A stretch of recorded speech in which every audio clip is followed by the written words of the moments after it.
le Pitch Club.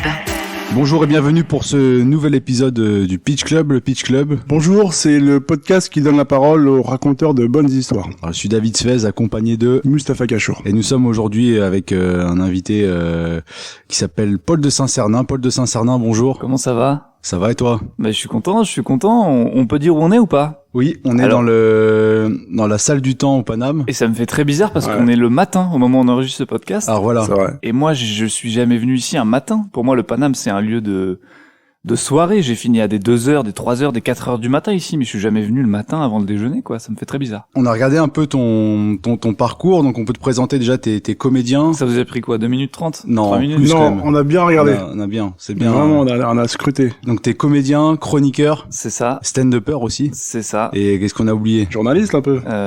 J'ai été journaliste. Ouais. J'ai commencé journaliste.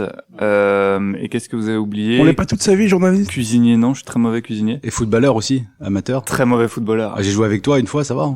Parce que- Je dirais Fiver, c'est-à-dire C'est footballeur ça. de Five. Parce que Non, Gérard, je rigole, je joue à 11, moi. Toi, t'es un 11 man alors, d'accord. parce qu'on dit qu'on peut voir comment est quelqu'un en le voyant sur un terrain de foot, et j'ai rien à redire, ça va, tu sais motiver les troupes, t'es pas condescendant, surtout avec mon niveau éclaté au foot, t'as réussi à... Non, je suis gentil. Le Je me foot, rappelle, ça- on avait gagné même ce jour-là, on a fait un five. Bah, tournoi. écoute, ça me dit rien parce que je gagne très souvent.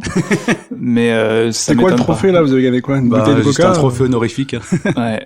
C'était Ouais, avec ton non. pote qui t'avait ramené là. On a passé des bons moments, ouais, carrément. Alors, Toujours des bons moments. Bah, alors, là, je j'ai la cheville éclatée, là, donc il me reste quelques semaines, là, avant de reprendre. Qu'est-ce que t'as une entorse? Ouais, je me suis, fait mal. On joue 2-3 fois par semaine. On a joué 2-3 fois par semaine pendant le confinement. Oui. Et là, vers ces dernières semaines, là, je me suis fait découper la cheville, et voilà. Foot à 11? Ouais, non, là, on joue à 7. C'est quoi, c'est avec le Média C'est FC? les demi-terrains. Non, là, c'est avec d'anciens collègues de Téléfoot La Chaîne, avec Mathieu Bodmer et 2-3 gars. Ah, deux, Bodmer. trois gars. Très joueur super technique, Mathieu Bodmer. Ancelotti qui croyait beaucoup. Tu n'imagines pas à quel point. Ouais. Archi technique. Alors- J'adore jouer avec lui. Alors justement, pour rester dans le thème de foot, on voulait commencer un peu avec une anecdote parce que moi je t'ai connu au Paname, tu commençais, t'avais sur Twitter, t'étais actif mais t'avais pas énormément de followers et depuis ton passage à Téléfoot, t'as gagné beaucoup d'abonnés et t'as notamment été à un moment au mois de mars, t'as eu un petit souci sur Twitter avec les supporters de l'Olympique de Marseille. Ouais. Alors est-ce que tu peux nous en dire plus? Ouais. Comment c'est arrivé? Ouais, je peux. Après les réseaux, j'en parle pas tellement parce que je t'avoue que je les utilise pas. Là, par exemple, si on va en direct sur mon compte Instagram, je pense que ma dernière photo postée, c'était il y a 2 mois, tu vois. 3 mois, enfin je sais, donc tu vois, je suis pas du tout un mec actif. Mais pour revenir sur cette anecdote, bah ouais, Twitter, t'as des super bons moments comme ce qui m'est arrivé sur Téléfoot où toutes mes blagues ont pas mal été reprises, Oui. on a fait des millions de vues, puis t'as aussi le revers de la médaille, c'est normal. Et là, ça concernait, je sais plus ce que c'était. C'était pas avec Mohamed Eni, un truc comme ça. il y avait Non, Ou un c'était échange houleux. une histoire de... J'avais dû vanner l'OM, quoi, un truc comme Ouais, ça. voilà. Et en fait, quand tu vannes l'OM, c'est... Ou d'ailleurs, on prend l'exemple de l'OM, mais c'est pareil pour Lyon, c'est pareil pour Saint-Étienne, c'est pareil pour Paris. Quand tu vannes un club, bah t'as une armée de supporters qui s'organisent et qui viennent te défoncer. C'est une attaque de frelons, quoi. Ils arrivent tous d'un coup, là. Mais tu sais que c'est hyper intéressant, même la manière dont ils s'organisent, parce que t'as 4-5 comptes influents Ouais. du club, tu vois, qui sont tous à, allez, 15 000, 20 000, tu vois. Et chacun fait un appel à, tu vois, te retweet, fait un appel à lui, faut le défoncer, et t'as toute la petite armée derrière qui vient. Ils appellent Arrête. les C'est soldats, incroyable. quoi. Ils appellent tout le Mais monde. derrière, je me suis réconcilié avec eux parce que j'ai vanné Jacques-Henri Hérault, l'ancien président de l'OM. Ouais, Ils ont bien aimé. Donc tu vois, en fait, tout ça, c'est des épiphénomènes, mais ça m'avait marqué sur le coup, ouais, parce que ça peut aller super loin, tu sais, appel au viol sur ta sœur, ta mère, des trucs de fou, quoi. Ouais, Ah, t'as des insultes et tout. Ah oh, bah, que c'est ça. plus que des insultes, ouais. mais tu vois, j'ai pas du tout envie de cracher sur ça parce que ça m'a aussi vachement servi, Twitter aussi. Moi, je suis pas du tout un mec des réseaux, je suis pas très bon là-dedans, mais ça m'a énormément servi ces dernières semaines aussi, tu vois. Donc, comme il y avait peu de gens qui étaient abonnés à la chaîne Téléfoot, s'il y avait pas 2-3 mecs qui reprenaient mes vannes et qui les mettaient sur les réseaux, personne les aurait vus. Donc, je peux pas non plus faire le mec qui crache dans la soupe, tu vois. Ouais, justement, donc tu dis que tu t'es fait remarquer sur Twitter, mais quand t'étais à Téléfoot, et c'est notamment avec 2-3 punchlines que t'avais fait avec notamment la question que t'avais envoyée à Thomas Tuchel quand à l'époque où tu sais pas si la chaîne Téléfoot enfin tu penses que la chaîne va bientôt fermer, et tu fais une comparaison entre lui et son sort personnel.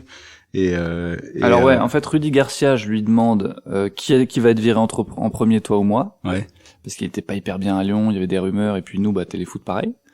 Donc c'était une manière de rire avec lui d'un truc un peu cruel. Tu vois, au lieu de lui dire ah t'es une merde, tu vas être viré, je lui dis gros, on est tous les deux dans la merde. À ton avis, on fait un pari qui part en premier. Tu vois, il y a un côté bienveillant, je t'inclus avec moi.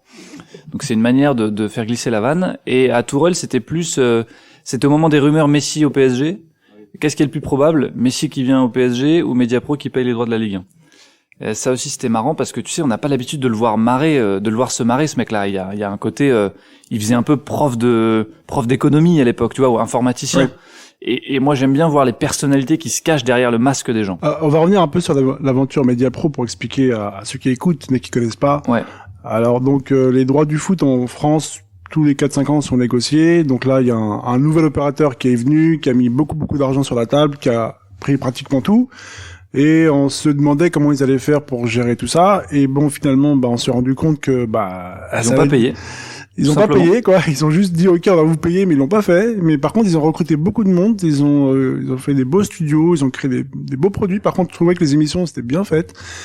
Donc, ils avaient pris des professionnels pour bien travailler. Et là, malheureusement, ils avaient tout fait à crédit, quoi. Ils ont pas mis l'argent au moment où il fallait payer.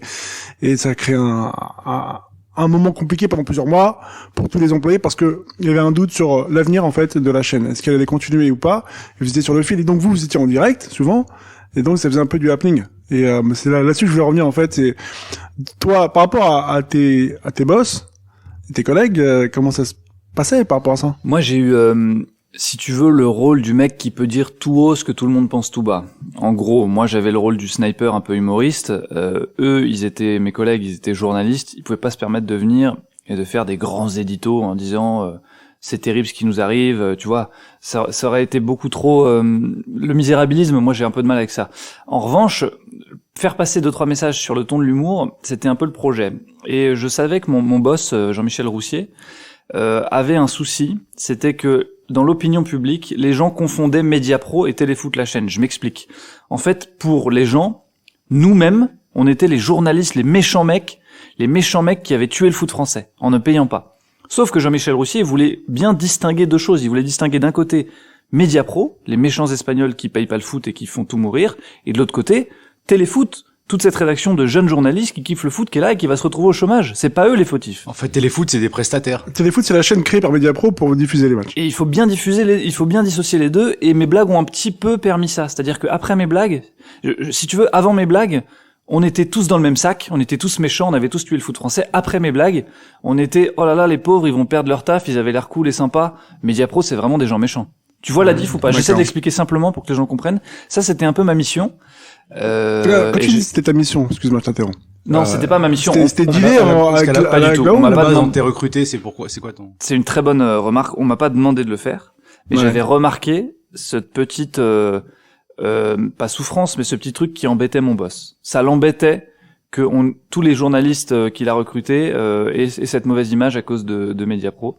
Mais non, moi j'avais pas de mission, j'avais rien demandé à personne. Ça s'est fait comme ça. Je savais même pas comment ils allaient réagir. Est-ce qu'ils allaient m'engueuler derrière? Est-ce qu'ils allaient être contents? Est-ce qu'ils allaient m'applaudir? Et au final, il y a un super moment, c'est qu'à la fin de tout ça, en plateau, tous les techniciens se sont rapprochés de la table et tout le monde a applaudi, quoi. C'était vraiment hyper agréable. Enfin, il y a eu un côté en mode putain, merci mec. Ça va pas nous rendre notre taf, mais c'est trop cool, quoi. On a pu tous se défendre un peu grâce à toi. Ouais. Donc c'est vraiment un moment que j'oublierai, mais vraiment jamais. Sans déconner, ça fait un peu roman de, tu vois, conte de fées, machin, un truc romancé, mais c'est vraiment un beau truc dont je me souviendrai. T'as un peu la dégaine du prince charmant de côté.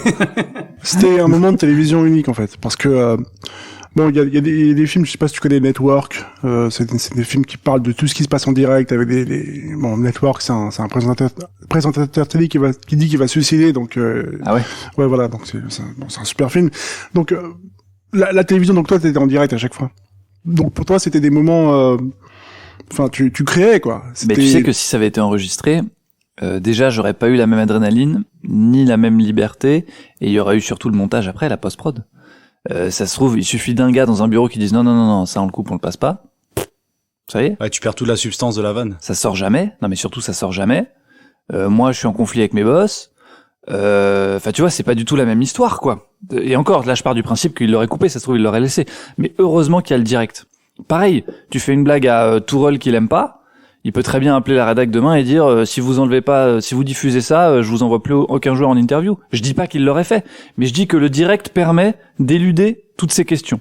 De toute façon, il y aura pas de problème après. Toi, le direct, par rapport à ton métier de base qui est du journaliste, tu connaissais. Exactement. Et d'ailleurs, c'est un truc qui me manquait énormément au bout d'un moment, et c'est pour ça que je suis arrivé au stand-up, c'est que l'adrénaline que te procure le direct, à la fin, je l'avais plus parce que j'avais pas de pression à la télé, j'étais pas stressé, j'étais pas truc. Sur scène, je peux jouer devant 5 personnes, je vais être stressé avant, je vais avoir cette panique qui un peu me fait vivre et que je recherchais beaucoup au début en télé. Donc pour moi, le direct, c'est indispensable, quoi. C'est pour ça que je suis souvent recruté pour des rôles de sniper, de trouble fête. C'est des trucs qui se passent, qui sont pas prévus. Moi, j'arrive sur une émission souvent, j'ai pas bossé. Je connais mon sujet, je connais mon truc, mais j'arrive, je me pose et je laisse parler mon sens de la répartie, mon imagination, ma créativité, enfin le peu que j'ai, tu vois, en tout cas, et j'espère que ça fonctionne. Et c'est ça qui me fait vraiment vivre. Je dis pas que je le fais bien, je dis que je kiffe le faire. Alors quand tu poses la question, ces punchlines à Rudy Garcia ou à Thomas Tuchel, est-ce que c'était préparé ou t'avais Absolument pas. Ah, c'était et heureusement, les rares fois où j'ai préparé des vannes, elles sont moins bien passées. Mais tu y avais pensé avant? Non, je te jure, c'est sur le moment. En fait, parce qu'on sait même pas qui on a en ITV. Les coachs, c'est assez récurrent, donc tu peux te dire, oui, il y a moyen qu'on ait un coach. Mais par exemple, à la dernière, on a Bappé qui vient. Jamais on l'a Bappé d'habitude. Il vient et je le vois arriver. Je laisse mes collègues entre guillemets sérieux poser 2-3 questions sérieuses sur le match. Et là, je me dis, qu'est-ce que le mec devant sa télé, il veut savoir s'il avait la possibilité de poser une question à Bappé, qu'est-ce qu'il lui demanderait? Et là, je me dis, mais gros, supporter parisien, il lui dit, mais tu signes quand, frérot? On t'attend, gros. Là, tu viens de nous raconter les matchs, c'était important, on a fait un bon match, on a pris les 3 points. Tu nous as fait une jolie phrase très classe sur Téléfoot, bravo, on a été content de bosser à vos côtés de ça. Mais le mec devant sa télé, il s'en fout, c'est pour lui qu'on fait ça, c'est pas pour nous. Le mec devant sa télé, purée, il a envie de savoir, gros, tu restes ou tu vas au Real? Et ben moi, je peux me permettre de lui poser la question et en plus, tu te rends compte qu'à travers l'humour, parfois t'as des infos. C'est-à-dire qu'à travers un regard, un sourire, si le mec est choqué, pas choqué, tu te dis, ah, peut-être qu'il va rester finalement ou pas. Tu vois, tu peux aussi à travers l'humour avoir une info, c'est pas juste une blague gratuite. Tu te verrais un jour faire du bord terrain, c'est-à-dire, tu sais, comme il fait Paganelli. Mais en mieux. J'aime beaucoup le contact avec les autres. Je suis moins fan de Paul. Tout de suite, c'est ta chronique. Vas-y, on met la caméra sur toi. À toi de jouer. J'aime beaucoup m'appuyer sur quelqu'un, que ce soit un anonyme ou un connu. Le bord terrain permet ça. Le bord terrain fait que, en fait, je peux devenir drôle et sympa à travers le mec que je vais interviewer. Un peu comme Mbappé. Ouais. En fait, quand Mbappé rigole, on se dit, purée, le mec qui lui a posé la question, il a l'air marrant, il est sympa. Parce que là, toi, t'es en studio à ce moment-là. Là, je suis en studio à ce moment-là. Vous êtes pas face à face. Et donc, il y a un temps d'attente quand tu poses des questions, il y a toujours 1 ou 2 secondes d'attente. Et ça me permet de revenir sur mon expérience au Petit Journal pendant la campagne présidentielle de 2017, où là, je vais vraiment au contact des hommes politiques. Ouais, c'est pour ça, que donc Macron, je vais le voir. On est en face-face, on se touche, il n'y a pas le Covid à l'époque, et on peut se parler vraiment à 10 cm d'écart, et je peux lui faire la vanne, le relancer, tu vois, je vois son sourire, son truc, il y a une discussion qui s'instaure, je le piège pas. Il y a un contact que j'aime énormément. Il y avait un journaliste qui s'appelait John Paul Lepers, je sais pas si tu te rappelles de lui, il était avec Carte Zéro. Il avait souvent des politiques. Tu sais, un mec à lunettes, il faisait des questions comme ça. Il y avait Laurent Baffy l'a fait. Ouais, Baffy l'a fait, il l'a très bien fait. La Fesse aussi, il l'a fait un petit peu. La Fesse l'a très bien fait avec son petit doigt aussi. Donc toi, t'es dans cette. Ouais, je dis pas que j'ai le niveau de ces mecs-là. Je dis que je suis déjà consommateur de ce qu'ils font. Ça me plaît de regarder les compilations de Baffy dans la rue, de La Fesse dans la rue. Tu analyses, tu regardes. Ah ouais. D'accord. J'analyse énormément. Ça me plaît et ouais, je m'inspire un peu. J'ai une super anecdote. Un jour, je piège comme ça dans un micro-trottoir de 3 stars lors d'une soirée. Sur Benzema. Pour Canal+. C'était un truc dans le même genre, mais c'était pas la même chose. Et je piège Laurent Baffy dans ce tas-là. Et Laurent Baffy à la fin arrive. Le maître. Ouais. Enfin, un des maîtres, on va dire. Bah, le maître. Enfin, ouais, parce qu'il y a La Fesse, et à côté, si tu veux, il fait partie des. Ouais, mais des si vraiment je dois en citer un, moi c'est Laurent Baffy. D'accord. Et il m'attrape le bras et il me dit, bien joué, tu m'as niqué, tu es la relève. Bravo, tu es la relève. Avec sa voix grave, là. Il m'a dit joué. ça. Purée. Et dans ma tête, je me suis dit, ah, ça se faut, je le garde et je l'ai dans mon téléphone. Quand je me sens pas drôle ou machin truc, j'ai Baffy qui me dit t'es la relève, je me dis ça va, j'ai fait 2-3 trucs t'es marrants. mon padawan, quoi. C'est ça. T'as eu des frissons, quoi, t'as dit ça. Tu sais ce que je lui réponds? Je lui réponds, ah bah, j'ai le zizi tout dur. Et il m'a répondu, ah bah, je vois ça. Il a écrit les sketchs pour le Bigard, hein, il a dû apprécier la vanne. Ouais. Le Pitch Club.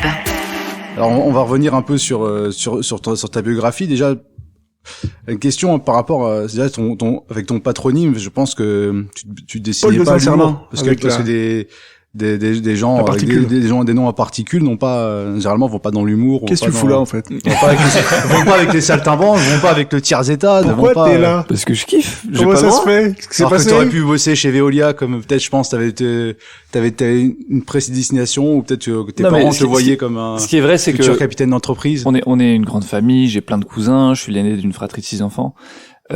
J'ai pas beaucoup d'artistes dans ma famille, de comédiens, Mais de t'en as. trucs. Bah, j'en vois pas là comme ça. Ah, ok. Mais Des écrivains faudrait que je peut-être ou réfléchisse. des... Faudrait que je réfléchisse. Ouais, mais non, franchement, d'accord. j'en vois pas. Pareil, dans ma famille, tout le monde aime le rugby. Moi, je suis le seul connard qui aime le foot. Moi, c'est foot, stand-up et hip-hop. T'imagines? C'est pas du tout forcément ce vers quoi je suis prédestiné. Mais pourquoi pas? Tu sais ce que je veux dire? Donc Barack Obama, quand il naît, il se dit, bah moi, je serai jamais président des États-Unis. Tu vois? Enfin, c'est un exemple. Je me compare évidemment pas. Hein. Non mais, Mais- le parcours. Mais c'est C'est un ouais. exemple qui est vachement, qui te permet de vachement illustrer ce que je veux dire. Oui. C'est que bah si moi je kiffe le foot, que je suis pas trop mauvais, si moi je kiffe telle musique et si moi bah j'ai cette envie hyper forte en moi de prendre un micro, de raconter des blagues, bah je le fais quoi. Et au contraire, c'est vrai qu'au début, je me suis dit comment les gens vont le recevoir parce que la première minute sur scène, les gens analysent ton nom et ton physique dans les comedy clubs. Ils écoutent pas vraiment ce que tu dis. Et au final, j'en ai entre guillemets fait une petite force. Ce qui était à la base censé être une faiblesse, au final, quand t'arrives et que t'es le seul mec qui s'appelle de Saint-Cernin, on se dit ah bah tu sors un peu du lot finalement. Tu vois. Alors par contre, faut être drôle parce que sinon, bah très vite t'étais. Voilà. C'est un peu la base. Ouais, c'est un peu la base. Tu me diras, c'est vrai pour tout le monde. Mais ouais, c'est une question en fait que je comprends que tu me poses. Oui. Mais en fait, j'adorais que en fait on se la pose quoi. Mais de plus en plus maintenant il y a beaucoup plus de diversité dans le stand-up, il y a tous les styles, il y a tous les trucs, tu vois, aujourd'hui en 2021, on se pose moins la question. Mais je comprends carrément l'image qu'on se fait du stand-up. Regarde le Jamel Comedy Club saison 1 qui a un peu bercé moi mon adolescence et tout ça. Je me souviens plus. Mais voilà, c'est celle de qui je pourrais le plus me rapprocher, c'est Blanche. Premier. Ouais, il y a C'est Blanche qui dedans. Il y a Blanche Gardin, il y a Blanche Gardin. Thomas Dijol, il y a... Oui, il y a Blanche, il y a Il y a Thomas Eboué. Dijol, il y a Fabrice Eboué, Eboué. il y a Claudia Tagbo, mais je me Ouais. dis qui pourrait être le de Saint-Cernin, le Paul de Saint-Cernin, c'est Blanche à la limite. Ah, de Qu'un l'équipe Paul de de Saint-Cernin, la il y a team. pas de. Tu vois, comparé. c'est au début ouais, tu t'identifies pas forcément et puis après tu kiffes quoi. Du coup, t'as grandi où C'est quoi ton J'ai milieu? grandi à Chaville, vous connaissez ou pas? Dans le Chaville. 92, derrière Ouais, le ouais, Pont de Sèvres. Oui. Je vois où c'est. J'adore, j'ai grandi là-bas, j'ai eu beaucoup de chance, c'est trop bien, j'ai joué au foot là-bas. À côté de Meudon. Ouais, exactement. Il y a une belle forêt à côté. Exactement. Et, Je fais du vélo dans la forêt. Et donc, tu te voyais quoi quand t'étais enfant? C'était quoi ton, par exemple, quand t'étais Mon au collège, rêve. au lycée, tu marquais quand on disait toujours quel métier vous voulez faire plus tard, tu sais, quand tu remplis la fiche au début d'année, toi tu mettais quoi? Moi, j'étais un petit con, je voulais être footballeur professionnel, mais j'avais juste pas le niveau. Non, sinon, j'ai eu un deuxième petit rêve, deuxième petit parcours, je voulais dessiner les voitures. Tu sais, les mecs qui designent les voitures, Ouais. et j'ai fait un stage d'observation chez PSA Peugeot Citroën, et j'ai pu apprendre à dessiner les voitures et tout ça. Au début, je me prédestinais un peu à ça, c'était un peu mon but caché. D'ailleurs, j'ai eu un bac S à 16 ans, j'ai commencé une école d'ingénieur, c'était un peu c'était le projet. On est sur un élève brillant, alors. Bac à 16 ans, école d'ingénieur. Pas brillant, mais qui comprenait vite les trucs et qui avait envie qui était un peu curieux et qui avait besoin de bosser pour pas s'emmerder quoi. Donc voilà quoi. Mais j'étais pas très bon, j'avais pas de très bonnes notes et tout. J'étais un élève. Par rapport au design, qu'est-ce qui t'a tiré là-dedans? C'est quoi les noms? Pininfarina, je crois, c'est un des plus connus. Je trouve, c'est au-delà des références, quoi que c'est le concept de j'ai une feuille et un stylo, je vais dessiner un bail et genre dans un an ce sera une voiture, genre les gens ils vont rouler dedans. Tu vois, genre dans la rue, il va y avoir cette voiture que j'ai dessinée sur mon papier et mon stylo. C'est un peu le même concept que le mec qui va écrire une phrase, puis ça va devenir une punchline, puis un jour il va prendre un micro, il va la dire, puis un jour ça va devenir le titre de son spectacle, puis un jour ce sera les gens le croisent dans la rue, ils vont lui citer cette blague. D'accord. Et tu vas te dire purée, tu te souviens du chemin parcouru par cette putain de phrase qui était à la base sur un vieux papier. C'est ça qui est cool, je trouve. Tu vois ce que je veux dire? Après, t'as quitté Ouais, t'as pris un gros virage après. Bah, j'ai T'as commencé changé de mon fil. école d'ingénieur, maths physique toute la journée, et au bout de 6 mois, je me suis barré avant de me faire virer. Si je me barrais pas, de toute façon, je me serais fait virer. J'avais genre 130 absences. Je passais ma vie il y avait un gymnase immense dans cette école d'ingénieur. On Et peut je passais dire ma laquelle vie à faire c'est? du futsal. Tu peux Ouais, dire c'était laquelle? Lessier Paris, l'école d'intelligence économique européenne là. Et ça formait quel type d'ingénieur? Ça formait des ingénieurs très généralisés, donc tu peux tout faire et tu peux te spécialiser aussi dans tout ce qui est train, avion, voiture. D'accord. Et tu disais il y avait un gymnase où t'allais. Et ben je passais mon temps là-dedans au lieu d'aller en cours. Donc à un moment, je me suis dit c'est pas possible, tu peux pas. Tu vois, tu peux pas faire ça. Donc je me suis pris un coup de pression par mes parents, normal, qui m'ont dit bah voilà, on te paye une école, t'y vas pas. C'est ce qui est totalement normal, tu vois. Bah maintenant tu vas vite te trouver un truc parce que sinon on va t'envoyer à la campagne chez ta grand-mère et tu vas ramasser des bottes de foin puis tu vas servir à quelque chose. Ce qui est normal. Et là je me suis donc du coup un peu pressé et je me suis rendu compte qu'on pouvait grâce à l'aide en plus d'un oncle où je lui ai posé plein de questions, il était dans la com. J'ai trouvé une école de journalisme qu'on pouvait intégrer en pleine année. Et donc j'ai bossé pour rattraper le début de l'année, j'ai réussi à pas perdre un an. C'était quoi cette école? Au début, j'ai fait une école de com qui s'appelait je suis resté que 6 mois donc j'ai oublié le nom. Le SCP. Non, en fait mon école de journalisme c'était l'IEJ. Elle était maquée avec une école de com. C'est-à-dire qu'attends, tu fais école L'IEJ à tu Tolbiac. fais d'abord école de journalisme directement ou bien tu... Non, l'IEJ à putain, j'ai une mémoire de merde. Moi c'était Levallois et maintenant c'est dans le 16e. Donc je fais 6 mois en ingénieur. Ouais. Derrière je fais 6 mois en com et je passe en 2e année de journalisme direct. L'équivalence. Et comme en fait je me rends compte que c'est un truc que je kiffe dans la vie parce que moi je me suis dit bon, qu'est-ce que t'aimes dans la vie? T'es con, t'aimes que le foot. Tu pourras jamais être footballeur, donc qu'est-ce que tu peux être le mieux dans ce monde-là? Ah, journaliste de foot. Ok, tu fais une école de journalisme. Et comme j'avais ce but-là, j'avais trop un but, bah j'ai bossé comme un malade et j'ai fini avec 20 sur 20 mon projet de fin d'études. Tu vois, pour une fois j'ai bossé dans ma vie, ça s'est bien passé quoi. T'as parlé de ton oncle qui bossait dans la com. Ouais.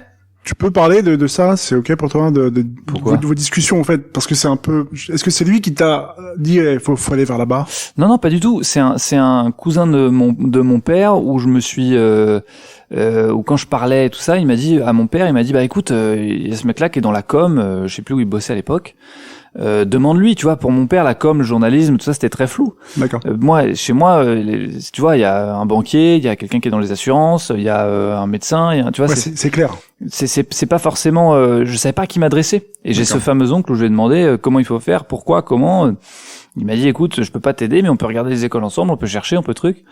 Et voilà quoi. Donc du coup, c'est à lui un peu que je me suis adressé. Je m'en souviendrai toujours, ouais. C'était franchement je le remercie encore. Merci l'oncle. C'est grâce à lui que t'es sur la scène du Paname. Je sais pas si c'est grâce à lui que je suis sur la scène du Le Paname. chemin que t'as pris là, après, il va t'emmener là, en fait. Mais ouais, c'est lui qui m'a permis de me dire au moment où je quitte mon école d'ingénieur, il m'a dit écoute, il y a tout un monde dans l'artistique, dans la com, dans autre chose, dans la communication qui existe quoi, il y a pas que les maths et la physique. Dans ta période d'école d'ingénieur, est-ce que tu déconnais en classe? Est-ce que déjà tu faisais des vannes? Est-ce que tu chantais tout le monde? Ouais, j'étais un peu ouais, mais je suis pas fier parce que j'étais pas je sais pas comment t'expliquer. C'est pas une fierté d'être le mauvais.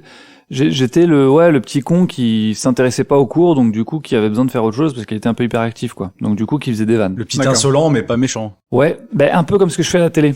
On se dit il est cool, tu vois, il a un peu ce côté gendre idéal, mais il est quand même un peu piquant, un peu insolent, mais tu peux pas non plus le dire, c'est pas le gros con qui va balancer une grosse boulette de papier devant tout le monde. Tu vois, mais on va se dire sa vanne elle est marrante, je peux pas le féliciter. Ça reste un petit con, mais bien vu. J'étais un peu ce mec-là. T'as fait du foot? Ouais. Tu jouais encore au foot à ce moment-là? Ouais, t'étais dans des vestiaires, parce que dans les vestiaires, ça chambre à mort. Exactement. Donc toi, t'as ramené le foot dans la classe? Mais exactement. Les vannes que tu faisais avec les gars du foot, hop, je les mets là-dedans, là. Le meilleur endroit où tu peux entendre des vannes, c'est un vestiaire de foot. Les mecs disent c'est dans un bar, dans une soirée entre potes, en bas de chez toi, posé. Moi, je te jure que les meilleures vannes que j'ai entendues, c'est dans un vestiaire. Parce qu'en fait, du terrain. On est tellement au bord du terrain, c'est autre chose.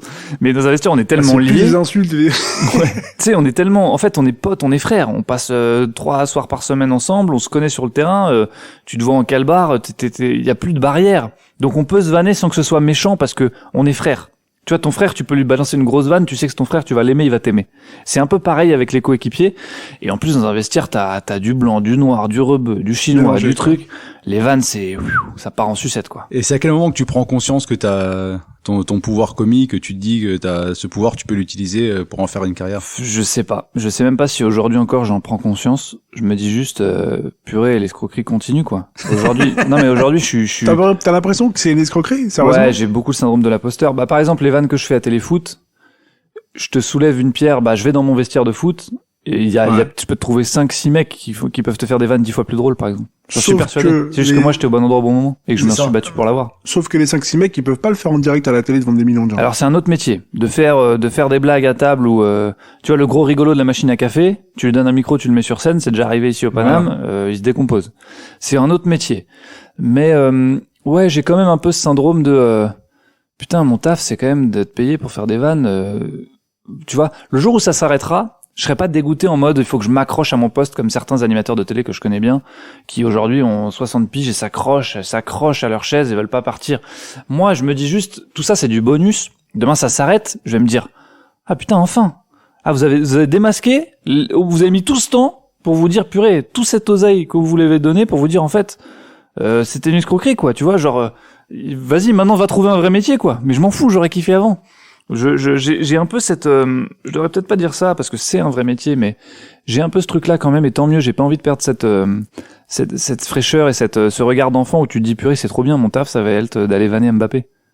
Ouais. Tu sais faut pas être blasé gros, c'est puis en plus il y a un truc c'est qu'en France il y a quand même un déficit en termes de traitement du football sous l'angle humoristique. Enfin, il y en a pas beaucoup. En fait, il y a Julien Cazard, mais pas assez. Il y a toi, et après je pourrais plus en citer. Il y a SoFoot. Il y a toujours la question dans la presse magazine qui est une référence indéniable. Mais après c'est que je salue, c'est les copains. Oui, on les salue. Et Didier Roustan. Et Didier Roustan à sa manière, mais qui a quand même quand même.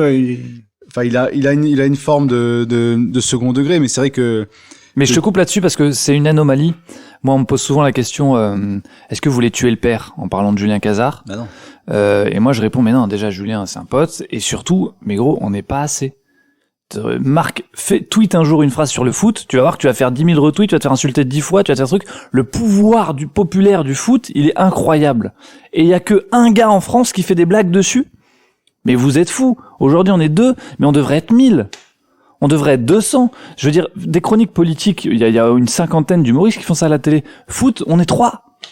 Merde. C'est qui le troisième? Non, mais j'en sais rien, mais il y a Cazard, il y a Toen, il y a Baptiste, le Caplin, il y a moi, il y a peut-être Mathieu qui connaît bien le foot, Mathieu Madénian. Il y avait Touroud un peu aussi, qui faisait un peu différent, ouais, c'est plus présentateur, mais il y a un peu de vanne. Mais pareil, il avait ce côté second degré. Et j'aime beaucoup d'ailleurs. Mais tu vois, moi, je réponds aux gens, mais on n'est pas assez, les gars, en fait. Et justement, tu parles de ça avec Julien Cazard. Ouais, beaucoup. Et alors, qu'est-ce que vous en dites? On va dire d'abord qui est Julien Cazard pour ceux qui connaissent pas. Vas-y, Mousse. Alors, Julien Cazard, c'est un humoriste qui faisait partie de Action Discrète. Voilà, Action Discrète. Il faisait plein de trucs sur Canal. Maintenant, bon, il est ailleurs. Et il bosse sur RMC. Il fait de la punchline. Il participe à des émissions. Et en fait, voilà, il est très connu parce que des footballeurs, il est même pas trop aimé par certains parce qu'il se foutait de leur gueule. Toi, par rapport à lui, comment tu te situes en fait? Moi déjà, c'est quelqu'un que je connais. Donc on s'est croisés à Canal, on a fait des trucs ensemble. Tu vois, on peut bosser. Bon, je vais pas trop en dévoiler, mais il y a moyen qu'on travaille ensemble. Il y a plein de trucs qui se passent quoi. Des petites connexions. Ouais, voilà. Et surtout, c'est quelqu'un à qui je demande des conseils. Et deuxième chose, pour revenir sur ce que tu disais sur le fait que effectivement des joueurs sont fâchés avec lui, il a une légitimité un peu plus forte que moi parce qu'il y a depuis plusieurs années et qu'aujourd'hui il est très installé. Il peut se permettre d'aller plus loin dans la vanne. Donc il se fait des ennemis. Mais ça révèle aussi des personnalités. Le footeux qui va lui en vouloir, c'est peut-être quelqu'un qui a pas d'humour. Ou alors c'est Julien qui allait trop loin. Tu vois, je défends ni l'un ni l'autre. Moi, je quand même mets un point d'honneur à me dire que je ne me rirai jamais de quelqu'un, je rirai avec quelqu'un. Je reprends cet exemple de Rudy Garcia, je vais pas lui dire gros t'es nul, t'es viré. Je vais lui dire purée, on va tous les deux se faire virer, Rudy. C'est dur, on est dans la merde tous les deux. Hein. Tu vois, plus dans la vanne. Je vais rire, voilà. Toujours bienveillance, on est dans l'ère de la bienveillance. C'est très important je pense, de pas perdre ça de vue. C'est un des 2 secrets que je garde bien en tête. Et le deuxième, je vous le révèle aussi, c'est ne jamais croire que c'est nous qui sommes drôles, mais c'est toujours les autres qui sont marrants. Donc Paul tout seul qui va faire une blague, c'est un excès d'égocentrisme. En fait, c'est pas ça qui va faire rire les gens, c'est ça qui va te perdre, Paul. Non, Paul, il faut qu'il vanne Mbappé, et à travers Mbappé, Paul sera drôle. Les gens veulent pas voir Paul, les gens veulent voir Mbappé. Mais un peu différemment. Et Paul, il sert à ça. Il sert à faire que Mbappé, on va le voir un peu différemment. Il va rigoler, ou il va être surpris, ou il va être truc. Ça, c'est les 2 secrets que je garde, que j'ai en tête. Je viens de vous les révéler. Purée, ça y est, je vous ai donné. Merci. Je vous ai donné mes techniques. Et juste, pour revenir sur Julien Cazard, t'as dit que, vous avez discuté justement du manque de traitement footballistique sur l'angle humoristique à la télé. T'as dit quoi par rapport à ça? Et t'as donné des conseils? Je sais pas, je vais pas tout révéler, mais lui doit forcément se dire comme moi, purée, l'escroquerie, elle a duré. Ça fait 10 piges que je suis tout seul à faire des blagues sur le foot, t'imagines? J'ai besoin d'aide. Un jour, il y aura d'autres mecs, merde, quoi. Tu vois, c'est... Ouais, faut former la relève. Ouais, et lui, il doit se dire, purée, j'en ai quand même bien profité, quoi. Et ils sont forts, hein, les trois, là, d'Action Discrète. Thomas Ouais. Séraphin, Ah ouais, Sébastien c'est une belle Toine, équipe, Julien ouais. Cazard, c'est des gens que je vois régulièrement et je les salue, je leur fais un bisou. Qu'on peut retrouver sur Winamax TV. Ouais. Alors, tu sais, moi, je cite pas trop les betters, mais ouais. Et je conseille d'aller voir sur YouTube un de leurs sketchs où ils font des supporters. Et ils vont dans un parc là où les gens ils jouent aux dames, là, aux échecs, et ils disent ouais allez les blancs, allez les noirs, tu vois, ils font les fans derrière et ceux qui jouent à la pétanque, c'est bon, Très très drôle. Mais ancien celui-là. Exceptionnel. Ancien Ouais, celui-là. mais pour moi c'est le meilleur. Mais du coup, Après, ouais. les anciens, ils sont encore meilleurs que Après les il y en a nouveaux. tellement d'autres sur les ch'tis, sur le, ouais. Et le stand-up, tout ça, c'est arrivé comment à quel moment? Le stand-up, ça arrive au moment où je suis sur une chaîne d'information en continu qui s'appelle iTélé, qui aujourd'hui s'appelle CNews, où j'ai 19 ans, je suis le joli petit blond avec une jolie veste, une jolie chemise, une jolie coupe de cheveux, qui présente, tu vois, le plus jeune présentateur de la chaîne, qui présente les journaux, destin tout tracé. On me propose un contrat, et là, je me pose, je regarde autour de moi dans la rédac, et je me dis, voilà, si t'acceptes ce contrat, c'est génial, hein. C'est une super offre et tout ça. Voilà qui tu seras dans 10 ans. Et je regarde autour de moi. Et je me dis, purée, c'est génial. Il y a plein de gens qui adoreraient. Est-ce que c'est ça, toi? Tu vois, chacun a des attentes et des envies différentes. Est-ce que c'est ça, Paul, ce que tu veux être dans 10 ans? Et là, j'ai un peu pris peur. Et je suis parti. Je refuse ce contrat. Mes proches comprennent pas forcément. Tu vois, parce qu'en fait, tu bosses pendant des années pour arriver à ce truc-là, puis on te le propose, après, c'est le truc tout tracé, quoi. Ce qu'on te proposait, c'était en fait de présenter des informations. Bah, moi, je les ai face présentés caméra, l'été. quoi. D'accord. Ouais, ça s'était très bien passé. Et puis, à la rentrée, ils m'ont dit, bah voilà, on te garde, on veut que tu sois titulaire, quoi. Que tu restes. Et Mais bah qu'est-ce non. qui t'a enfin, qu'est-ce qui t'a gêné, en fait, de faire ça? Quand tu présentes les infos, tu es effacé derrière l'info. Pareil, hein, c'est un problème d'ego, je pense, mais tu n'as pas de personnalité. Tu dois rendre à la seconde près. La star, c'est pas toi, c'est l'info. Toi, quand t'allumes BFM, c'est pas pour voir quelqu'un, c'est pour voir. Bon, moi maintenant qu'il y a des Zemmour, des pros et tout ça. Ouais, je voudrais revenir là-dessus, c'est pour ça. Les gens allument plus pour Ouais, les personnalités. À tort ou à raison d'ailleurs. Mais à l'époque, c'est pas ça. C'est l'image, c'est priorité au direct. Les gens allument pour voir l'info. Et donc toi, t'es très effacé derrière cette info. Et puis tout est jetable. Tu donnes une info, le lendemain tu reviens, tu recommences à zéro, quoi. Moi, j'avais l'impression de passer à côté de quelque chose, en fait. J'interviewais des politiques, j'interviewais des footeux, j'interviewais des chanteurs, mais moi j'étais ni politique, ni footeux, ni chanteur. Je vivais par procuration la vie des gens. Et à la fin de ma journée, je me disais, purée, aujourd'hui, tu sais quoi, j'ai interviewé lui. Ouais, mais toi, t'es pas lui. T'as pas sa vie-là. C'est sa vie que tu veux. Toi, en fait, t'es ce gars-là qui vit par procuration. Donc, soit tu te construis ton propre truc, et tu combles ce vide, soit t'acceptes, mais du coup tu deviens, voilà, t'acceptes d'être journaliste et ton rôle c'est de relayer une information. Tu as un lien entre le public et quelqu'un, mais tu n'es pas quelqu'un, entre guillemets, hein, tu vois. Mais moi je me permets de dire ça, même si certains vont mal le prendre, mais je suis contre le journaliste star. Tu vois, aujourd'hui le journaliste est hyper starifié, il est presque autant star que la personne qui l'interviewe. Ça me dérange. Comme Pascal Pro, Dans ce cas, t'es animateur, dans son alors. émission. T'es pas journaliste. Qui dirige l'émission, pratiquement, et qui échange les vannes, qui fait des vannes aussi. Ouais, moi j'ai un problème avec ça. T'es plus éditorialiste, alors t'es pas journaliste. Et du coup, moi, ce côté journaliste un peu effacé, tout ça, bah je voulais pas être le journaliste star. Donc je me suis dit, qu'est-ce que t'as envie de faire? T'as envie de faire rire, t'as ce truc-là en toi de vannes, de réparties que t'aimes bien utiliser. Tu peux pas l'utiliser à l'antenne d'ITélé. Et bah assume. Ça, c'est un risque à prendre, mais assume. D'ailleurs, Pascal Pro qui vient de Téléfoot à la base et qui finit sur une l'autre chaîne d'info. Téléfoot, attention. Enfin, l'ancien C'est pas le Téléfoot. Le À Téléfoot, l'époque, Thierry Roland, l'émission ouais. qui existe toujours sur TF1. Et Pascal Pro, moi j'ai fait des émissions avec lui sur iTélé justement, qui s'appelait 13h Foot et 20h Foot à l'époque. Bon, Pascal Pro, bon, nous, on a la quarantaine, moi j'ai la quarantaine. Je le connais depuis très longtemps. Je voyais donc, dans l'ancienne émission de Téléfoot sur TF1, le dimanche, qui faisait des reportages. Et là, depuis 3-4 ans, je le vois, je sais pas, il s'est transformé en autre chose. Il fait de la punchline, il envoie des vannes, il insulte presque les gens qui sont avec lui en plateau, il gueule. En fait, il fait l'arbitre et... Comment il était déjà comme ça à l'époque? Enfin, si tu veux en parler, hein, je veux pas... Non, moi j'ai pas de sujet tabou. J'ai pas énormément de souvenirs de ça. Moi, à l'époque, tu sais, le foot, il fait entre guillemets que du foot. Donc sur une chaîne d'info, quand tu ne fais que du sport, je dis ça avec ironie, hein, mais t'es un peu la troisième roue du carrosse, quoi. C'est pas toi qui es la star de l'antenne. Tu vois, le sport, parfois, c'est squeezé. Ah, on n'a pas le temps, désolé. Il faut absolument qu'on passe cette interview de Mélenchon. Désolé, il y aura pas de journal des sports tout à l'heure. Ce qui est normal, ce que je comprends. Et donc Pascal Pro, à l'époque, c'est ce gars-là. Donc moi, je le vois pas comme quelqu'un qui prend toute la place et qui parle fort. À l'époque, c'est juste un animateur d'une émission de foot Moi, ça se passe bien, tu vois. Enfin, il y a pas de souci, quoi. C'était sur les télé le dimanche, je crois, ça passait entre C'est ça, tu vois. midi et deux, ouais. D'ailleurs, à l'époque, personne n'en parlait. Enfin, toi, il te dérangeait pas quand il faisait 13h foot, 20h foot. C'est limite, tu t'en souviens. On l'écoutait, voilà, c'était sympa. Donc moi, j'ai connu cette époque-là, donc je peux pas vraiment te parler du Pascal Pro d'aujourd'hui. D'accord. Et juste pour revenir donc au stand-up et comment ça rentre dans ta vie, tu dis qu'en gros tu veux pas vivre ta vie par procuration et dire t'en as marre d'interviewer des personnalités. Donc en gros, inconsciemment, t'as un petit, c'est l'ego au fond de toi qui dit ouais, j'aimerais bien aussi me mettre en avant.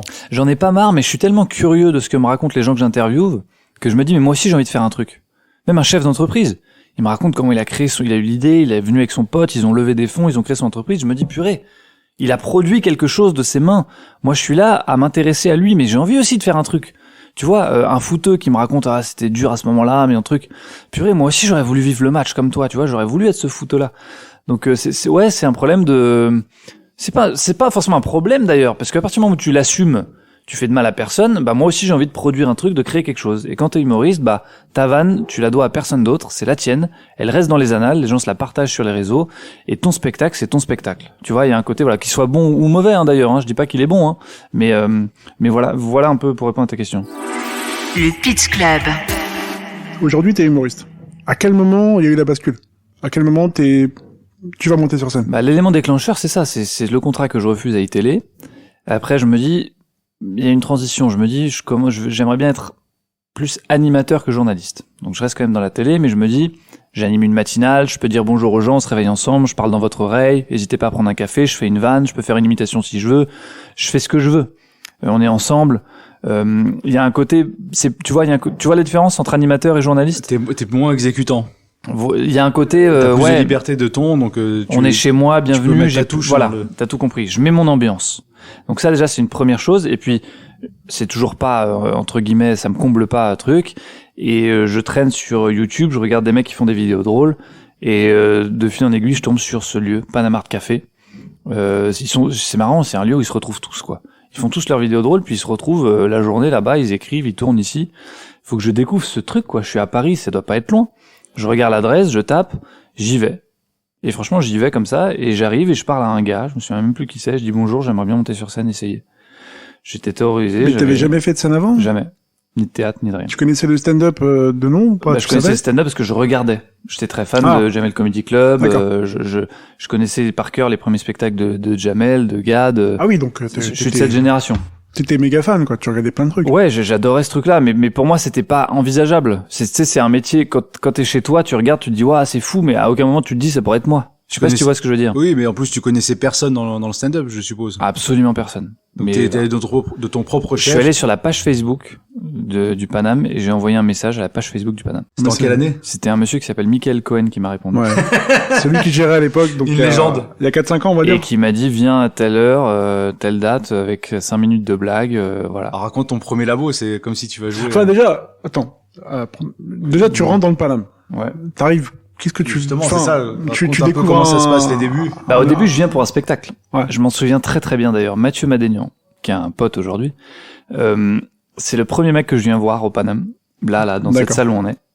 Je le regarde et je sors de là et il y a le principe du chapeau où faut mettre ce que tu veux à la fin, un peu d'argent pour récompenser l'artiste. Et moi, j'avais rien sur moi, je connaissais pas ce principe. Je sors et je me dis c'était tellement bien que je vais à 5 minutes au distributeur, je tire de l'argent, je reviens. Je vois Mathieu Madénian dehors et je lui dis tiens Mathieu, je suis désolé de t'embêter, j'étais à son spectacle, j'étais tellement touché que tiens, je voulais te ramener ça. C'est rien, ça c'était un billet de 10 €. C'est un geste. Mais en fait, ça dénote bien la claque que j'ai pris dans la gueule où je me suis dit purée, il est tout près de moi, il a pas de chapeau, pas de maquillage, pas de costume, pas de musique, il est debout, il a un micro, je peux le toucher si je tends mon bras, tout est éclairé, en fait on est entre nous, il me parle et le truc est ouf. Et je suis plié, le truc est ouf. Et je me dis, waouh, c'est un délire. Je me suis pas trompé, c'est vraiment ça que je veux faire. Je l'ai jamais raconté à Mathieu, tu vois. D'accord. Faudrait que je le raconte. C'est ta première claque humoristique en vrai, parce que t'avais vu d'autres spectacles ou pas?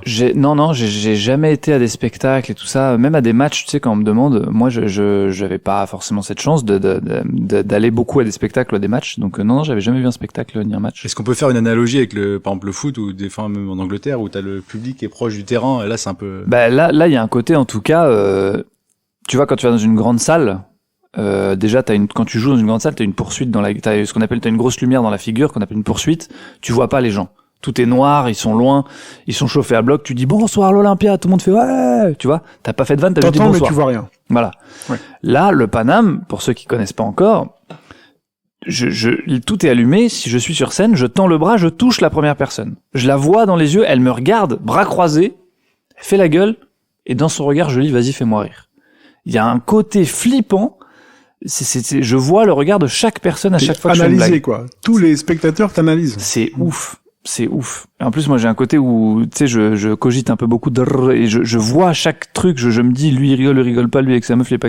Dès que je fais une vanne, j'ai tout ça qui me vient dans ma tête tout le temps, je peux pas le maîtriser. Ce qui est à l'opposé total de la télévision, où là, tu vois pas les gens. Exactement. Tu parles là, tu vois de l'autre côté, là. Putain de petite boîte noire, t'as zéro stress. Alors que de l'autre côté, quand je faisais Petit Journal, il y avait plus d'1 million de gens. Mais, tu les vois pas. Mais imagine un stade, le Stade de France, c'est 80 000 personnes. Je dis une connerie? Oui, à peu près. 80 000 personnes. C'est même pas 1/10 de l'audience, par exemple, du Petit Journal. D'accord. Tu te rends compte? T'imagines si tu parles à 10 stades de France? Les couilles qu'il faut avoir. Oui. Voilà, et ben en fait, nous on le fait, enfin moi je le faisais très tranquillement à la télé parce que tu vois pas les gens. Tu et parles à une petite boîte noire de merde. C'est plus stressant là, bien au Paname, que devant des tas de gens. Bien sûr, mec. Mais au Paname, moi je fais partie des gens un peu stressés, je pense, du Paname. Parce que, je sais pas, parce que je cogite un peu trop, parce que je suis pas sûr de ma force. Je sais pas pourquoi, bref. Mais moi, je stresse pas mal ici, ouais. Franchement, après, il y a bon stress et mauvais stress. C'est-à-dire que des fois, t'as l'adrénaline qui monte, l'énergie. Toi, une fois que t'es sur scène, tu déploies, quoi. J'ai vécu des moments, un peu incroyables ici. De toute façon, tous ceux qui sont passés dans ton podcast ici et qui jouent, ils ont dû dire, il y a forcément une ou deux scènes qu'on garde en tête où genre, t'as le mojo. Ouais. Tu dis un truc, ça passe trop bien, tu te dis, mais en fait, c'était de l'orfèvrerie, je pouvais pas le dire mieux. Les rires que tu reçois, ils t'impactent dans le corps, ils te font trembler, quoi. T'es là, c'est comme une décharge électrique. Tu le rends. Il y a un délire de, je sais pas comment t'expliquer, de transe, quoi, c'est rare, hein, c'est pas toutes les scènes, hein, je suis désolé, hein, de c'est des faire moments tomber qui sont particuliers, on va dire. C'est des moments. Les gens qui savent pas forcément, ils se disent, ils ont vu le DVD de Gad, à chaque fois que Gad il fait un spectacle, ça se passe comme ça. Non. Nous, on joue tous les jours, et c'est une fois sur 10 que ça se passe archi bien, tu vois. Et c'est comme une drogue, Exactement. Quand t'as vécu ce truc-là, et ben voilà. Et ça, je l'ai pas en télé. Et dans l'autre sens aussi, hein. Quand je fais une mauvaise scène, après, je rentre, je suis une merde, je veux tout arrêter, ma vie c'est de la merde, de toute façon, j'ai aucune valeur. Quand je fais une mauvaise émission, c'est pas grave. Je rentre chez moi, c'est pas grave. Tu pleures dans la douche en position fétale, tu dis pourquoi j'ai bidé. Mais limite, quoi. Franchement, ici, c'est un ring de boxe, quoi. Et autour de toi, comment tes soutiens proches, comment ils voient ça? Ma famille sont hyper fiers parce que du coup, c'est un truc en plus qu'ils découvrent à travers moi. Tu vois, ils ont pas, comme il y a pas ça dans ma famille, c'est un truc nouveau. En plus, nous, on est plusieurs frères et sœurs, donc il y en a un qui est un super ingénieur. Chacun a son délire un peu. Et moi, je suis un peu le saltimbanque, et du coup, ils sont fiers de chacun parce que chacun leur amène un monde. Et moi, je leur ouvre une porte sur un truc qu'ils connaissent pas forcément. Et voilà. Après, on est assez loin du star system, hein. Dans ma famille, purée, c'est pas du tout l'ambiance, hein, on va pas se mentir. Et tant mieux d'ailleurs, permet de vachement garder la tête sur les épaules. Mais moi, on est loin de. Jamais on me dira, oh là là, tu passes à la télé. Enfin, moi, c'est même l'inverse, hein. On va te vanner, mes petits frères, gros, je t'ai vu te faire pipi dessus, commence pas à te la raconter avec moi parce que je vais te mettre une gifle. Enfin, tu vois, c'est pareil, mes potes du foot, mes potes du truc. Ouais, ça aussi, je voulais savoir, les potes du foot. On est loin l'école d'ingénieur, est-ce que tu as des nouvelles? On est loin de, je t'ai vu à la télé, tout ça. Ouais, j'ai gardé, ouais. Tu vois, et tant mieux. Ça permet vraiment de, j'ai une amie, humoriste qui passe souvent ici, vous l'avez vu dans le podcast, qui me dit, qui s'appelle Camille Lavabre. Camille Lavabre, ouais. Qui était avant toi. Merde, je la balance, mais. On l'a fait hier. Mais un jour, elle m'a dit, ça m'a fait trop plaisir, elle s'en est pas rendu compte, elle m'a dit, toi, ce qui est cool, c'est que, en fait, t'en as rien à foutre. C'est que demain, on peut te reconnaître dans la rue, t'arrêter du truc, ce qui arrive avec Téléfoot, machin, ou truc, t'en as mais absolument rien à foutre. T'es le même gars qui dit bonjour au pompier qui est à l'entrée ou au mec de la sécu. Enfin, en fait, c'est pas un truc qui est important pour toi. De connaître un tel ou de machin, c'est même pas une posture que tu prends de faire le faux mec humble, c'est juste que t'es con, tu t'en bats les couilles, quoi. Et tant mieux, et ça c'est pas grâce à moi, c'est grâce à tu vois, à tous ceux qui sont, je sais pas, mes parents, ou enfin je remercie ceux qui m'ont filé ça, quoi, parce que je l'ai pas eu tout seul, quoi. Alors, je voudrais maintenant arriver sur le côté professionnel de l'humoriste. Donc t'as été journaliste pendant longtemps, t'avais un... Tu sais que je suis encore, regarde, attends, je peux te sortir ma T'as la carte de carte de presse. Ouais, je peux te sortir ma Ah, carte bah, de presse. 30% d'impôts en Mais moins. j'aime pas dire que je suis journaliste parce que C'est la classe, quand même, j'aime pas attends. être journaliste. Ah ouais. Ah, mon précieux, il est là. J'aime Bravo. Beaucoup, oui, t'avais les cheveux plus courts, là. Ouais, ça c'est les photos. Et à quand t'es côté jeune. Tom Cruise, du 9-2. C'est ça. Mais bon, non, j'aimerais bien que les gens comprennent, je suis humoriste, je suis pas journaliste, quoi. Et donc, Tom Cruise, tu tu- je viens de capter. donc dans ce nouveau métier que t'as depuis combien de temps maintenant? Ça fait 2-3 ans Alors, combien que de temps? que tu C'est fais simple, ça. faudrait calculer mon premier passage ici, ouais, c'est ça, hein. 3-4 piges, ouais. Bon, on dit souvent qu'un stand-upper, il faut une bonne dizaine d'années pour comme chaque pour métier, en devenir fait, un c'est 10 humoriste complet, c'est-à-dire pouvoir jouer dans tous les endroits possibles, dans tous les types de public, s'adapter à chaque fois, faire d'autres métiers comme acteur, comédien, donc être vraiment complet. Toi, t'es dans ce processus-là, tu travailles à côté, tu fais des cours de théâtre, Non, moi quand je pars de mon école d'ingénieur, il y a un truc que je vous ai pas dit, c'est que je vais voir même un peu plus tard, une conseillère d'orientation qui me prend pendant une semaine et avec qui je réfléchis sur qu'est-ce que je veux faire, qu'est-ce que je veux pas faire, qu'est-ce que je sais faire, qu'est-ce que je sais pas faire, qu'est-ce que j'ai envie de faire, qu'est-ce que j'ai pas envie de faire. On fait un gros gloubi-boulga de tout ça, tu sors de là des 5 jours, t'es embrumé, tu sais plus ce que tu veux faire, et 3 jours après tout se remet en place. Et en fait, ce que je voulais faire, c'était mêler mes deux passions, humour et foot. Donc t'as fait 5 ans de journalisme dans le foot. Tu connais plein de gens, tu sais faire le métier, tu sais animer. Maintenant, fais 5 ans dans l'humour. Connais, apprends, prends-toi des bides. Je suis parti jouer un peu partout dans la France gratuitement en payant mon billet de train pour jouer dans des bars. Enfin, tu vois, j'ai fait ce travail-là et un jour, tu réuniras ces deux trucs-là. Tu réuniras foot et humour, journalisme et humour. Et c'est un peu arrivé cette année grâce à Téléfoot, la chaîne. Donc ça, c'est le premier but qui était entre guillemets pas atteint, mais où tu vois, je commençais à avoir un petit aboutissement de tout ce truc-là qui était quand même très préparé dans ma tête, très écrit. Du coup, ça perd un peu en romantisme, ça perd en charme, genre oh, je suis arrivé là, j'ai eu de la chance. C'est pas vrai. J'avais cette envie-là et ce chemin-là, je l'avais écrit dans ma tête. J'ai pas dit que j'allais y arriver, mais voilà. Donc ça, c'est le premier truc. Maintenant, le deuxième objectif, c'est de m'éclater dans la comédie. Ça peut être sur scène, ça peut être un tueur en stand-up, ce qui est pas encore le cas, ou ça peut être en comédie, même dans un film ou dans une série ou dans un jeu. Tu vois, j'apprends ça en ce moment. D'accord. J'ai pas mal de propositions sympas, je passe des castings. C'est un deuxième truc que j'aimerais apprendre. Je sais pas du tout si je saurais le faire ou non, si je suis bon ou non. C'est pas grave. Je vais le faire à fond, on verra si ça marche. Dans ces cas-là, on prend un agent.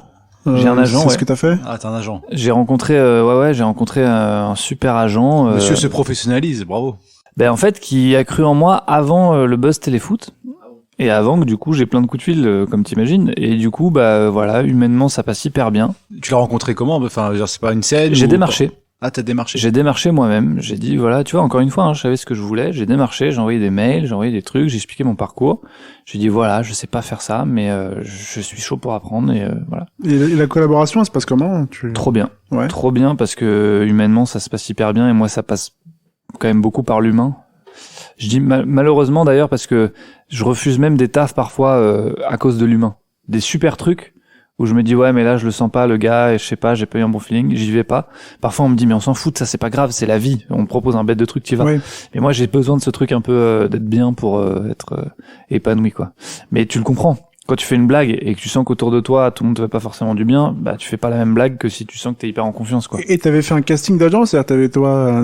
J'avais démarché plusieurs agents. Et à chaque fois tu choisissais avec lui. En fait, quand tu démarches des agents, bah t'en as 8 sur 10 qui te disent non, désolé, je suis complet, et t'en as 2 D'accord. sur 10 qui te disent ok, viens, on se rencontre. Et après, j'en ai rencontré plusieurs et j'ai choisi. Mais tu t'es renseigné sur eux avant? Ou t'avais ça un peu Ouais, au ouais, petit bonheur de la chance? tu te fais ta liste, tu vas sur internet, tu regardes les bons, les moins bons. En fait, tu regardes ceux qu'ils ont. En fait, tu D'accord. regardes ceux dont ils s'occupent et tu vois qui travaille pas, si lui a l'air sympa, c'est hyper subjectif, hein. Parce que demain, tu peux être, je sais pas, t'as Pierre Ninet, il peut avoir un agent hyper pas connu, il va autant bosser. Tu vois? Et à l'inverse, un acteur moins fort, s'il a un super agent, il peut bosser. Enfin, tout ça, c'est il y a pas vraiment de bon ou de mauvais. Moi, j'ai la chance, je suis tombé sur quelqu'un qui ça se passe super bien et j'ai aucune envie de m'en aller. Au contraire, parce que elle prend énormément de temps pour moi et heureusement qu'elle est là, elle me conseille, elle me donne plein de trucs, je suis trop content. Alors justement, j'ai remarqué que t'arrivais bien à te projeter sur plusieurs années. C'est comment là tu te projettes là par rapport à la comédie? Là, mon but, ouais, c'est vraiment faire cinéma stand-up. Après, les propositions que j'ai, c'est beaucoup dans les médias. Donc après, il faut trouver le juste milieu entre tu peux pas non plus refuser tout et n'importe quoi juste parce que tu veux faire du cinéma. Tu peux très bien faire les deux en parallèle. En attendant, voilà, tout ça, c'est une question de bien rebondir. Avec mon agent, du coup, on parle beaucoup de tout ça. On refuse beaucoup de choses que j'aurais pas forcément refusé à une époque, mais bon, je lui fais confiance. Je me fais confiance aussi. Et voilà, on essaye de faire les moins mauvais choix possibles, et de voir, et voilà, puis de kiffer, quoi. Tu vois, le but c'est de kiffer quand même. Hein. La kiffance. Et La tu kiffance. parles avec des réalisateurs un peu, Ouais, j'en ai rencontré. Il y en a qui kiffent le foot, donc c'est trop bien. D'accord. Ça m'aide. Antoine T, peut-être. Et puis en plus, ça tombe sur des mecs que je kiffe. Ça tombe sur des mecs putain, où je me dis ah ouais. Tu peux citer des noms ou c'est Non, ça c'est moins cool parce que le réel il a pas forcément envie de C'est savoir. confidentiel, ouais. Enfin, c'est même pas. Ouais, c'est bon, c'est ouais, juste c'est pour pas lui. envie de trahir. C'est pas pour moi c'est et faire entre le vous. mec, c'est plus pour lui que je Non, mais parle. moi, c'est juste, au-delà des noms, c'est vraiment le contact, en fait. Parce que eux, en Ouais. général, ils ont en face d'eux des comédiens aguerris, C'est qui ça. ont fait conservatoire et compagnie. Qu'est-ce qu'ils viennent chercher chez toi, en Ils fait? kiffent des profils et des personnalités. Et eux, ils se disent, putain, j'ai bien aimé ce que tu représentes. En fait, eux, ils voient l'image que t'as. Ils disent, putain, il a cette gueule-là, ce truc de gendre un peu idéal, un peu coincé, machin. Et en même temps, il est capable de balancer des saveurs. Je le verrais bien dans ce rôle-là. Tu vois? C'est plus comme ça qu'ils réfléchissent, je pense. Et donc, toi, tu le vois là-dedans, c'est-à-dire, dans la comédie, on va dire, un peu, Moi, j'ai trop envie d'essayer. ouais. Ça se trouve, je serais nul, hein. Mais j'ai trop envie d'essayer. Puis je serais trop con de refuser des trucs que je trouve sympas, tu vois. Et juste par rapport à la scène, tu t'envisages d'avoir un spectacle en entier, Ouais, bien sûr. Ouais. Parce que sinon, j'aurais l'impression de pas avoir été au bout du truc. J'aurais l'impression d'avoir enchaîné les comédie clubs, tu vois, jouer le soir, le matin, le truc, la nuit, dans les grosses salles, dans les trucs. Mais j'ai besoin d'avoir mon bail à moi. C'est une forme d'aboutissement. Et pour avoir ton bail, est-ce que tu penses passer par un metteur en scène ou Ouais, il y a des gens qui sont ici, souvent au Paname, que moi je trouve super bons. Et j'apprécie leur aide quand ils me le donnent. Il y a aussi un ami d'enfance avec qui je m'entends bien et je suis hyper en confiance, que je mets sur tous mes projets, que j'appelle mon auteur, alors qu'il n'y a pas de formation d'auteur, mais on discute tellement, il y a tellement d'idées, tellement créatif qu'en fait c'est devenu mon auteur. Puis Il s'appelle en plus, comment c'est un ami d'enfance, il s'appelle Wilfried. Ah, Wilfried, qui était au foot. C'est ça, que t'as rencontré. Et c'est quoi? C'est du stand-up? C'est-à-dire, tu veux faire un truc d'une heure de stand-up à terme, c'est ça? Que Ouais, tu vas faire tourner ouais, j'adorerais réussir à être bon, avoir un truc vraiment bien écrit, inattendu. Je veux pas faire 1 heure que sur le foot, je trouve ça très segmentant, j'ai beaucoup trop de choses à dire pour que ce soit que sur le foot. J'aurais forcément une accroche sur le foot, Ouais. parce que le peu de gens qui me connaissent, ils me connaissent un peu du foot, parce que je me rends compte, les gens qui me disent bonjour dans la rue, c'est souvent des gens qui sont fans de foot. Donc voilà un peu où j'en suis, mais tu vois, je suis pas près de l'avoir. Et ça, c'est pour, t'as une échéance à peu près pour Non, là 2022? franchement, faudrait que je m'y mette en même temps D'accord. que tous les projets qu'on me propose en ce moment, plus médias et tout ça. Tu vois, j'ai pas envie de le faire à la va-vite. Je me dis que dans une vie, t'as pas beaucoup de spectacles. Tu vois, les top players, les Jamel et les Foresti, ils ont combien? 4 spectacles? Ouais, à peu près, chacun. Tu vois? Ouais. Alors 4, qu'on parle de cracks internationaux, enfin on parle des meilleurs.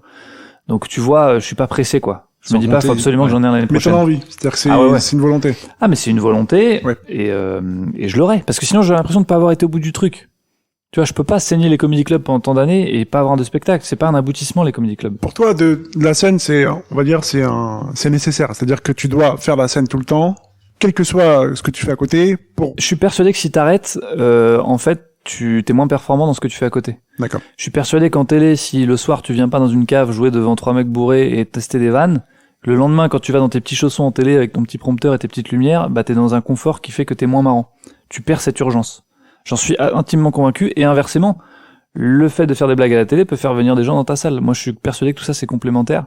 Et d'ailleurs, on voit ici au Paname souvent des gros noms, des très gros noms du stand-up, mais vraiment des très gros noms, des mecs qui ont fait du cinéma, qui ont joué à l'international, à Hollywood par exemple, qui viennent ici parce que si ils perdent cette urgence et qu'ils restent dans ce confort, ils deviennent moins drôles, et ils le savent. Ils ont l'intelligence de le savoir, donc ils viennent se frotter. Ils viennent ici avec un blouson de cuir, une casquette et un petit bout de papier sur lequel ils ont gratté des vannes aujourd'hui. Ils ont pas besoin de ça. Gros, t'as D'accord. une série à ton nom, t'as joué avec Spielberg, t'as rempli les plus grosses salles du monde. Tu viens ici jouer dans une cave, pourquoi? Et en fait, j'ai compris pourquoi. Là, tu parles de Mathieu Madénian, c'est ça? Et pas du tout. Ça commence par un G et ça se termine par un D. Donc le côté fraîcheur, c'est-à-dire rester alerte, aware, comme dirait Jean-Claude Van Damme, Ouais, que je très grand cite philosophe. souvent. Pour être aware. Voilà. Pour être aware. Ok. Ouais, 1 plus 1 égale 11, surtout. T'as compris. T'aimes beaucoup les imitations, d'ailleurs. Non, je suis très mauvais. Mais tu sais, moi, je suis imitateur du dimanche. Le gars. C'est qu'on dit au banquier, allez, vas-y, fais-nous une petite ouais, imitation. c'est ça. Moi, je suis pas imitateur, mais je trouve ça drôle, ouais. Enfin, je suis admiratif des mecs qui le font bien. Alors voilà, bah écoute, je pense que Je pense qu'on a fait le tour. on a fait le tour avec toi. On peut te libérer de tu peux vaquer à tes occupations. On C'était te archi remercie, bien. Paul, d'être venu et Ben moi, je me remercie d'avoir pensé à moi et surtout, c'est très cool de aujourd'hui, je dois me faire un peu discret à ma chambre, on me demande de trucs, alors que je suis personne. Hein. Et moi, surtout vous, c'est plus la famille. Enfin, on se est connaît là. tellement. Ouais. Et du coup, on parle librement. Ouais. On dit, moi je trouve ça trop bien. On oublie que en fait il y a des gens qui vont écouter. Merde, ça se trouve j'ai parlé, tu vois, C'est le principe du podcast. C'est de qu'on mes peut, doutes, tu sais, mes parents. J'ai parlé de plein de trucs, tu vois. C'est bien. bah, on Mais, verra tout ça à l'écoute. Mais parce que je suis trop, je suis trop en confiance ici. Et j'en profite pour remercier aussi les 2 boss du Paname qui se reconnaîtront, les 3 boss d'ailleurs. Ouais. Bah de me faire confiance parce que voilà, je sais que je suis loin d'être le meilleur, mais j'ai toujours la possibilité de jouer ici, de m'aguerrir et moi ça a un peu changé voilà mon existence quoi, mon taf, donc je profite de ce truc là pour leur dire merci. Parce Bah, qu'ils ont vu c'est super sympa. ils ont vu ton potentiel et on souhaite que tu t'accomplisses en tant que stand-upper. Ils ont vu mon potentiel sur un terrain. Oui. Je te jure qu'ils m'ont dit ça un jour. Ils m'ont dit si t'avais pas été bon au foot, on sait pas si on t'aurait gardé.